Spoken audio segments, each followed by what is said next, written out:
بسم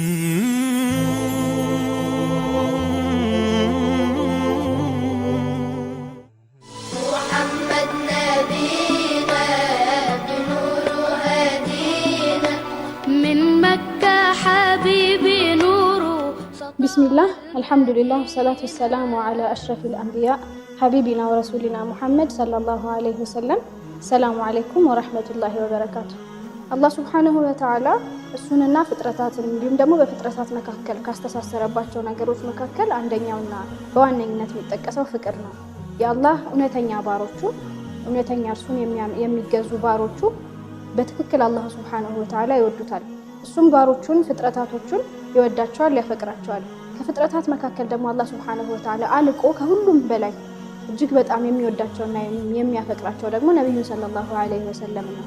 ነብዩ ሰለላሁ ዐለይሂ ወሰለም ምድር ላይ በነበራቸው የ63 ዓመታት ቆይታ ከሚያፈቅሯቸው ፍጥረታት መካከል እሳቸውን ከወደዷቸው አካላት መካከል ትልቁን ማለት የእሳቸውን ትክክለኛ ፍቅር የሰጣቸው ወይም ደግሞ የእሳቸውን ትክክለኛ ክብር የሰጣቸው አላህ Subhanahu Wa Ta'ala ነው። አላህ Subhanahu Wa Ta'ala ለእሳቸው የነበረውን ፍቅር ከምንረዳባቸው ነገሮች መካከል ደግሞ የመጀመሪያው አላህ እሳቸውን ከምንም በላይ ማላቁ ነው። ከፍጥረታት በላይ ሁሉ አድርጎ ሰይዱል ኸልቅ አድርጓቸዋል።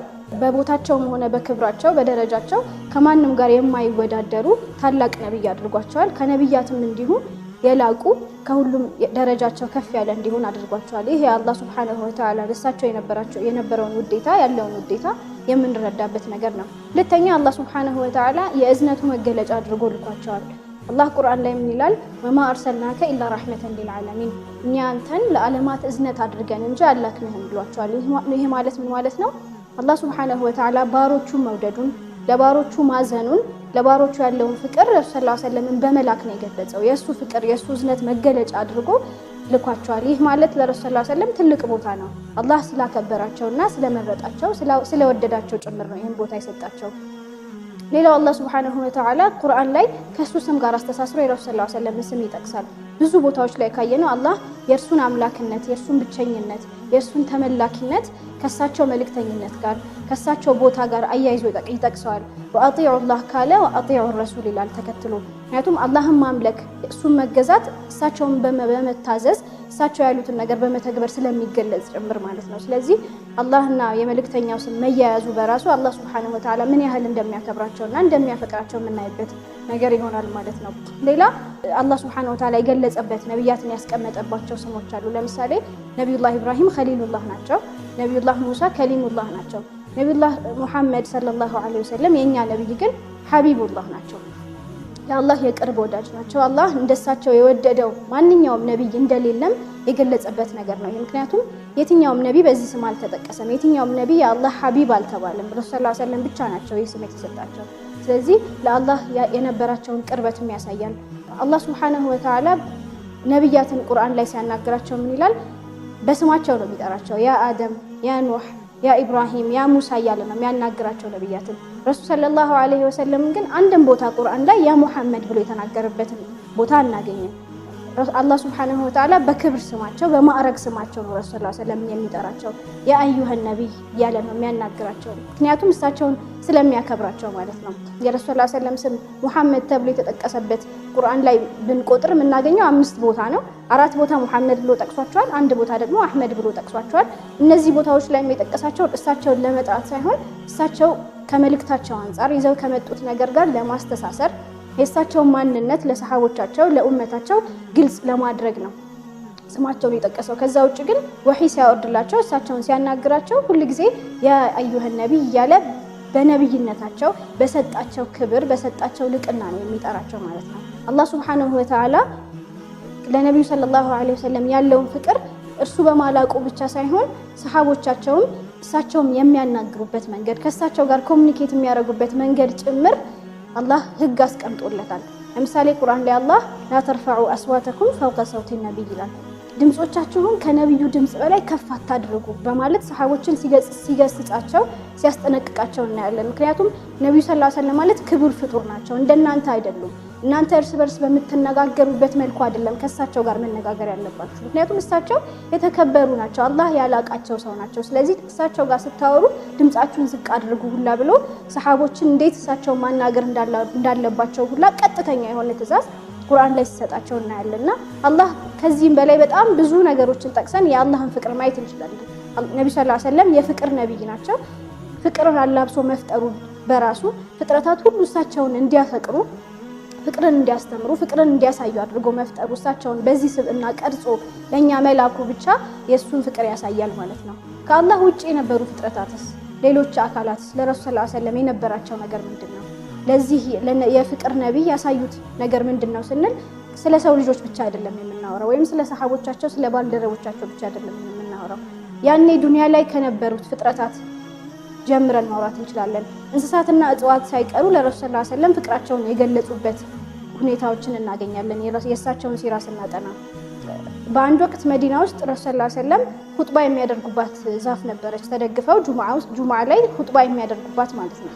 ከዛ ረሱል ሰለላሁ ዐለይሂ ወሰለም ተመችቷቸው በደንብ ምቹ ኢንቫይሮንመንት ለሳቸው ለመፍጠር ሲባል ሚንበር ተሰራላቸው። እዛ ሚንበር ላይ ወጥተው ኹጥባ እንዲያደርጉ ማለት ነው። ከዛ ይቺን ዛፍ ትተው ወደ ተሰራላቸው ሚንበር ሲሄዱ እቺ ዛፍ በጣም እሷም በመለየታቸው ረሱል ሰለላሁ ዐለይሂ ወሰለም የተሰማትን ሐዘን በጣም በመርገፍገፍና በመንቀጥቀጥ ነበር የገለጸችውና ሰሃቦች በተፈጠረው ሁኔታ እስከሚረበሹ ድረስና በነበረው ነገር እስከሚደናገጡ ድረስ ዛፏ በጣም እየተርገፈገፈችና እየተንቀጠቀጠች ሲመለከቱ ረሱል ሰለላሁ ዐለይሂ ወሰለም ከሚንበራቸው ወርደው ዛፏን አቅፈው ያረጋጉበትን ክስተት እናስታውሳለንና አንዲት ዛፍ ሰውን ማፍቀር የምትችልበት ሁኔታ የተፈጠረው በረሱል ሰለላሁ ዐለይሂ ወሰለም ነው። ዛፍ እሳቸውን ማፍቀር ከቻለ ግዑዝ የሆነ ነገር ስሜት የሌለው ነገር ለሳቸው ስሜት ካለው ሌላ ነገር ምን ያህል ሊያፈቅራቸው እንደሚችል መረዳት ቀላል ነው። እንስሶች ሳይቀሩ አቤቱታቸውን ለረሱል የሚያቀርቡባቸው ታሪኮች አሉ። የእንስሶችን ስሜት የሚረዱበት ፊሊንጋቸውን የሚያውቁበት ሁላ ክስተቶች አሉና ረሱል ሰለላሁ ዐለይሂ ወሰለም የፍቅር ነብይነታቸው ነው እንደዚህ ያደረጋቸው። እሳቸው የፍቅር ነብይ መሆናቸውን መረዳታቸው ነው እነዚህ ፍጥረታት ለሳቸው እንዲያጎበድዱ ያደረጋቸው። ኢቭን ሪሳላውን ከመሸከማቸው በፊት ከመካ ለንግድ ከአጎታቸው ጋር ጉዞ ሲያደርጉ ደመናዎች የእሳቸውን ጭንቅላት ተከትለው ያጠሏቸው ነበር፣ ፀሐይ እንዳይነካቸው። ሌሎች ሰዎችን ሳይሆን እሳቸውን ለብቻ ተከትለው የሚሄዱ ደመናዎች ሁላ እንደነበሩ እናስታውሳለንና ይህ ማለት ፍጥረታት ግዑዝ የሆኑ ነገሮች ከሰው ልጅ የራቁ የሆኑ ነገሮች የፍቅር ስሜት ውስጣቸው ሊኖር ይችላል ብለን የማናስባቸው ነገሮች ውስጥ ሁሉ አላህ ሱብሓነሁ ወተዓላ የእሳቸውን ፍቅር አስገብቷል። ምክንያቱም እሳቸው ተፈቃሪ የሆኑ ሰው ነበሩ፣ ተወዳጅ የሆኑ ሰው ነበሩ። ፍቅር የሚገለጽባቸውና ፍቅር የሚገባቸው ነብይም ጭምር ነበሩ። ወደ ሰሃቦች ስንመጣ፣ ወደ ሰው ልጆች ስንመጣ ደግሞ እንግዲህ አላህ አሁን የጠቀስናቸው ፍጥረታት ረሱልን ማፍቀር ከቻሉ የእሳቸውን መውደድ ከቻሉ የእሳቸውን ማንነት በቅርብ ያዩ ሰዎች ደግሞ እሳቸው ማን እንደሆኑ በደንብ የተመለከቱ አብረዋቸው የኖሩ አብረዋቸው ብዙ ችግርን ያሳለፉ የእሳቸውን ፍቅር በቀጥታ የተቀበሉ የእሳቸውን ባህሪ በቀጥታ ያስተዋሉ የሆኑ ሰዎች ምን ያህል ሊያፈቅራቸው ይችላሉ? ምን ያህል ሊወዷቸው ይችላሉ? ምክንያቱም ረሱል ሰለላሁ ዐለይሂ ወሰለም ለሰሃቦቻቸው የነበራቸውን ፍቅር እነዚህ ሰሃቦች አይተዋል። ለነሱ የነበራቸውን ትሪትመንት፣ ለነሱ የነበራቸውን አክብሮት፣ ከነሱ ጋር የነበራቸውን መስተጋብር በደንብ ያስተዋሉ ሰዎች ናቸው እነዚህ ሰሃቦች። እንዴት ረሱልን ላያፈቅሯቸው ላይወዷቸው ይችላሉ?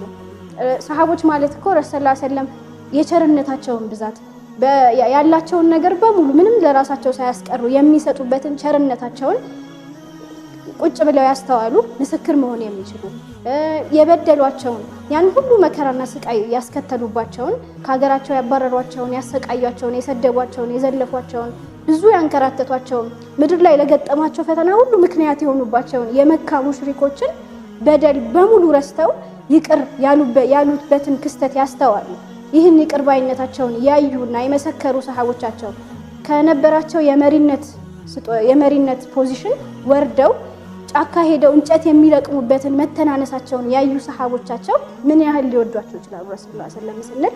ይሄ በጣም ግልጽ የሆነ ነገር ነው። ምክንያቱም ሰሃቦች ለረሱል የነበራቸውን ፍቅር ለሳቸው የሰጡትን ቦታ ህይወታቸውን ለሳቸው ሳክሪፋይስ እስከማድረግ ህይወታቸውን ነፍሳቸውን ያለምንም ማንገራገር ለሳቸው እስከ መስጠት ድረስ የነበራቸውን ዝግጁነት በብዙ ታሪኮች ማስታወስ እንችላለን።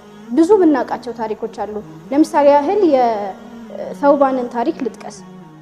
ሰውባን ረዲየላሁ ዐንሁ የሚባለው ሰሃባ ረሱል ሰለላሁ ዐለይሂ ወሰለም ከባርነት ነፃ ያወጡት ሰሃባ ነውና ይህ ሰሃባ በጣም ለረሱል ከነበረው ፍቅር የተነሳ እሳቸውን ሳያገኝ መዋል አይችልም ነበር። ደስተኛ ለመሆን የተረጋጋ ስሜት እንዲሰማው ለመረጋጋት ግዴታ እሳቸውን ማየት አለበት። እሳቸውን ያየ ጊዜ ነው በቃ ቀኑ የሚያምርለት። አለበለዚያ ምንም ወደ ኖርማል እንትኑ መምጣት አይችልምና ይህ ሰሃባ በሆነ አጋጣሚ ረሱል ሰለላሁ ዐለይሂ ወሰለም ሳያገኛቸው ቀናት አለፉ። ከዛ ረሱል ተመልሰው ሲመጡ ይህን ተውባንን አገኙትና በጣም ተጎሳቅሎ በጣም ተጎድቶ በጣም በቃ ተዳክሞ ያዩታልና ጠጋ ብለው ያ ተውባን ምን ነካህ? ምን ሆንክ?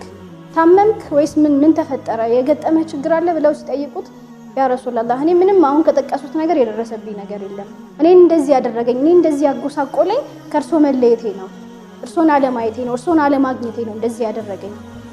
ምናልባት አሁን ላይ ዛሬ ላየው ትችላለሁ፣ ነገር ግን ሳስበው ሞትን ሳስታውስ አኺራን ሳስታውስ እርሶን የማላገኝበት አጋጣሚ ሊፈጠር እንደሚችል ማሰብ ጀመርኩኝ። ምናልባት ከሞት በኋላ እርሶ አላህ ሱብሓነሁ ወተዓላ ከምንም በላይ አልቆ የፈጠሩት ሰው ነው። ስለዚህ ጀነት ነው የሚገቡት። ከጀነትም ደግሞ በጣም የተላቀ የጀነት ቦታ ላይ ነው የሚሆኑት። እኔ ደግሞ ጀነት መግባትና አለመግባት አጠራጣሪ ነው። ጀነት ብገባ እንኳን እርሶ የሚሆኑበት የጀነት ቦታና እኔ የምገባበት የጀነት ቦታ የማይገናኝ ነው። ስለዚህ ከእርሶ ጋር የመገናኘቴ ነገር እጅግ በጣም ጠባብ ነው። ምናልባት ጀነት ካልገባሁ ደግሞ ጭራሽ ከእርሶ ጋር ለዘላለም መለያየቴ ነውና ይሄ ነው ያሳሰበኝ፣ ይሄ ነው የረበሸኝና እንደዚህ ያጎሳቆለኝ አላቸው። ከዛ ረሱል ሰለላሁ ዐለይሂ ወሰለም ለእርሱ ምላሽ ከመስጠታቸው በፊት አላህ ሱብሓነሁ ወተዓላ በጅብሪል አማካኝነት ወህይ አወረደ። ምን አለው አላህ ሱብሓነሁ ወተዓላ በዚህ የቁርአን አያ ወመን ዩጢዒላህ ወረሱል ፈኡላኢከ መዐ ለዚነ አንዐመ አላሁ ዐለይሂም ሚነ ነቢይነ ወስዲቂነ ወሹሃዳ። አላህን ሱብሓነሁ ወተዓላና መልእክተኛውን የታዘዙ እነርሱ አላህ ጸጋውን ከዋለላቸው ከነቢያት ከእውነተኞቹና ከሰማዕታት ጋር ነው ቦታቸው ብሎ አላህ ሱብሓነሁ ወተዓላ ይህንን ሰሃባ የሚያረጋጋ የሆነ የቁርአን አያ ወረደ ማለት ነው። አነስ ረዲየላሁ ዐንሁ ምን ይላል? አልመርኡ መዐ መን አሐብ፣ ወይም ደግሞ አንድ ሰው ከወደደው ሰው ጋር ነው የሚሆነው ጀነት ውስጥ የምትለዋን ነገር ስናቅ ከምንም በላይ ያስደሰተን ነገር ይህ ነበር።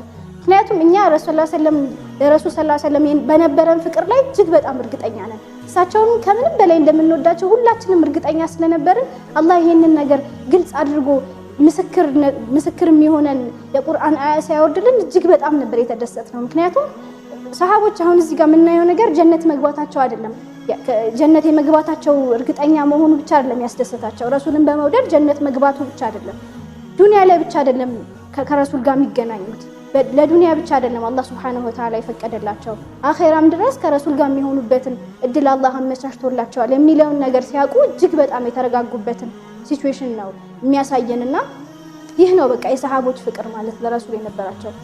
አይምሯቸው ላይ ያለው የመጀመሪያው ነገር የእሳቸው ሁኔታ ነው፣ የእሳቸው ደህንነት፣ የእሳቸው መኖር፣ የእሳቸው አጠገባቸው መሆን ነው የሚያሳስባቸው ነገር እንጂ ሌላ የዱንያ ፈተና የዱንያ መከራ አልነበረም። ብዙ ታሪኮችን ማየት እንችላለን። ለምሳሌ የአቡበክር ሲዲቅ አብሯቸው ንብረታቸውን፣ ገንዘባቸውን፣ ብዙ ነገራቸውን፣ ህይወታቸውን አሳልፈው ለረሱል የሰጡ ሰው ነበሩ። በሂጅራ ላይ የገጠማቸውን ታሪክ ሁላችንም እናውቃለን። እግራቸውን ጉድጓድ የነበረው ቀዳዳ ላይ ሸፍነው ረሱል ሰለላሁ ዐለይሂ ወሰለም ከእባብ የተከላከሉበትን ሁኔታ እናስታውሳለን። አሊ ረዲየላሁ ዐንሁ አልጋቸው ላይ ተኝተው ሞትን የተጠባበቁበትን ክስተት እናስታውሳለን። ኹበይብ ረዲየላሁ ዐንሁ ሰውነቱ እየተቆራረጠ ረሱል ሰለላሁ ዐለይሂ ወሰለም በአንተ ቦታ ቢሆን ሙሐመድ በአንተ ቦታ ሆኖ ቢሰቃይ ትመርጣለህ ወይ ተብሎ ሲጠየቅ እኔ ከቤተሰቦቼ ጋር በሰላምና በደስታ ሆኜ እንኳን አይደለም ይሄንን ያህል ከባድ ስቃይ እሾህ እንኳን እሳቸው እንዲነካቸው አልፈልግም ያለበት ታሪክ አለ። የኡሁድ ዘመቻ ላይ ቤተሰቦቿን በሙሉ ያጣችው፣ አባቷን፣ ባሏን፣ ወንድሟን፣ ልጇን ያጣችውና ከነሱ ደህንነት በላይ የረሱል ሰለላሁ ዐለይሂ ወሰለም ደህና ሆኖ መመለስ ያሳሰባትን ሴት ታሪክም እናስታውሳለን። ብዙ ናቸው ሰሃቦች ለነብዩ የነበራቸውን ፍቅር የገለጹባቸውና ያንጸባረቁባቸውን ታሪኮች በጣም ብዙ ማውሳት እንችላለን። ይህ ነው ለሳቸው የነበራቸው ቦታ። እኛስ አሁን ላይ ያለን ከረሱል ሰለላሁ ዐለይሂ ወሰለም ህልፈተ ህይወት በኋላ የመጣን ኡማቸው ህዝቦቻቸውስ ለሳቸው ያለን ቦታ ምን ያህል ነው የምንወዳቸው የሚለውን ስናይ እሳቸው ማንወድበት ምን ምክንያት የለም። ረሱል ሰለላሁ ዐለይሂ ወሰለምን ላለመውደድ ምክንያት የሚሆን ነገር የለም። አንድ ሰው ጤነኛ ልብ ኖሮት እሳቸውን አውቆ ረሱል ሰለላሁ ዐለይሂ ወሰለም ማንነታቸውን ተረድቶ ላያፈቅራቸው ላይወዳቸው በምንም ተአምር አይችልም። ምክንያቱም ረሱል ማለት ለኛ ብለው በጣም ብዙ መስዋዕትነትን የከፈሉ ሰው ናቸው። ለኛ ብለው በጣም የተሰቃዩ፣ የተዘለፉ፣ የተሰደቡ፣ ክብራቸው የተነካ ሰው ናቸው። ምክንያቱም ከሪሳላ በፊት እኮ ረሱል የሚታወቁበት ስማቸው እውነተኛው ታማኙ ሙሐመድ ተብለው ነው። ሁሉም የእሳቸው እውነተኛነት ላይ ታማኝነታቸው ላይ ይመሰክራል። እሳቸውን ያሰደባቸው፣ ክብራቸውን ያስነካቸው ለኛ ብለው ነው። የኛ ከጨለማ ህይወት ወደ አላህ ሱብሓነሁ ወተዓላ ኑር የህይወትን ትርጉም አለማወቅ ውስጥ ካለ ጨለማ ከዛ አውጥተው አላህን ወደ ማወቅና አላህን ወደ ማምለክ ብርሃን ወደ የማሻገር ኃላፊነታቸውን አላህ የሰጣቸውን ይህን ኃላፊነት ለመወጣት ባደረጉት ትጋት ውስጥ ነው ክብራቸውን ያጡት፣ ብዙ ነገር የሆኑት፣ የተሰደቡት፣ የተዘለፉት፣ የተንከራተቱት፣ ከሚወዷት ሀገራቸው የተባረሩት፣ 3 ዓመት ጋራ ለጋራ በበረሃ የተንከራተቱት ከነ ቤተሰቦቻቸው፣ ጣኢፍ ተሰደው በጣኢፍ ህዝቦች በህፃናትና በእብዶች የተደበደቡት፣ በጣም ብዙ ነገር የደረሰባቸው። ረሱል ማለት እኮ የሚሰደዱበት ቦታ ያጡ ነብይ ናቸው። ይህ ማለት አንድ ሰው የሚኖርበት ሀገር ውስጥ የሚደርስበት ችግር ከአቅሙ በላይ ከሆነ ይሰደዳል አይደል? እሳቸው ግን ወጥተው ለመሰደድ እንኳን ጣኢፍ ሲሄዱ የደረሰባቸውን ነገር እናውቃለን። መዲና ለመሄድ ሲሰደዱ መንገድ ላይ ተከታትለው እሳቸውን በህይወት ወይም ገሎ ያመጣ ይሄን ያህል ግመል ይሸለማል። ይሄን ያህል ለላይፋቸው ሴኩሪቲ ያጡበት ዱንያ ላይ ለኛ ብለው ይሄንን ኮንዲሽን የተቋቋሙ ሰው ናቸው። እንዴት ነው ረሱልን ሰለላሁ ዐለይሂ ወሰለም ማፍቀር የማንችለው? እንዴት ነው እሳቸውን የማንወዳቸው? እኛን ናፍቀው ያለቀሱ ወንድሞቼ ብለው እኛን የጠቀሱ ሰሃቦች እንደኛ ወንድሞቹ አይደለን እንዴ? ለምንድን ነው ወንድሞቼ ናፈቁኝ ብለው የሚያለቅሱት ሲሏቸው ወንድሞቼማ እናንተ አይደላችሁም፣ እናንተ ባልደረቦቼ ናቸው። ወንድሞቼ ማለት ከኔ በኋላ የሚመጡት እኔን ሳያዩኝ የሚያምኑብኝ፣ እኔ ባመጣሁት መልእክት የሚያምኑ ናቸው ያሉን ሰዎች ነን እኛ ማለት። እኛም ረሱል ሰለላሁ ዐለይሂ ወሰለም ሳናውቃቸው ሳናያቸው እናምንባቸዋለን፣ እንወዳቸዋለን። ምክንያቱም የፍቅር ነብይ ናቸው። ረሱል ሰለላሁ ዐለይሂ ወሰለም አለመወደድ አይችሉም። ጤነኛ ልብ ያለው ጤነኛ አእምሮ ያለው ረሱል ሰለላሁ ዐለይሂ ወሰለምን አለማፍቀር፣ የፍቅሩን ነብይ ልብ ውስጥ አለማስገባት፣ ልብ ውስጥ አለማንገስ በፍጹም አይችልም። የፍቅሩን ነብይ ትርጉም አለማወቅ አይችልም። ንግግሬን የምጨርሰው በረሱል ሰለላሁ ዐለይሂ ወሰለም አንድ ንግግር ነው። አንድ ጊዜ ረሱል ሰለላሁ ዐለይሂ ወሰለም ለሰሃቦቻቸው እንዲህ አሏቸው፣ ከኔ በኋላ እኔን በጣም ከሚወዱኝ ሰዎች መካከል ከኔ በኋላ የሚመጡ ሰዎች አሉ። እነዚህ ሰዎች ያላቸውን ነገር በሙሉ ንብረታቸውን፣ ነፍሶቻቸውን፣ ልጆቻቸውን ያላቸውን ነገር በሙሉ ሰጥተው እኔን ለአንዲት ጊዜ ማየትን ይመኛሉ። ትልቁ ምኞታቸው ይሄ ነው እና እነዚህ ሰዎች ናቸው እኔን በጣም የወደዱኝ ሰዎች ማለት ያሉበት ሐዲስ አለ። እነዛ ሰዎች ማለት እኛ ነን። ዛሬ ላይ ሙስሊሞችን ዓለም ላይ ያሉ ሙስሊሞችን ሰብስበን ያላችሁን ነገር በሙሉ አውጥታችሁ ነፍሶቻችሁን፣ ገንዘባችሁን፣ ንብረታችሁን፣ ልጆቻችሁን እጃችሁ ላይ ያለን ነገር በሙሉ ሰጥታችሁ ለአንዲት ጊዜ ነብዩ ሰለላሁ ዐለይሂ ወሰለምን ማየት ትፈልጋላችሁ ወይስ አትፈልጉም ብለን ብንጠይቃቸው በእርግጠኝነት የሙስሊሞች መልስ እንፈልጋለን የሚለው እንደሚሆን እርግጠኛ ነኝ። ምክንያቱም የፍቅርን ነብይ አለመውደድ በፍጹም አይቻልም። ምክንያቱም ረሱል ሰለላሁ ዐለይሂ ወሰለምን ከልባችን እንወዳቸዋለን። ሰላም አለይኩም ወራህመቱላሂ ወበረካቱ።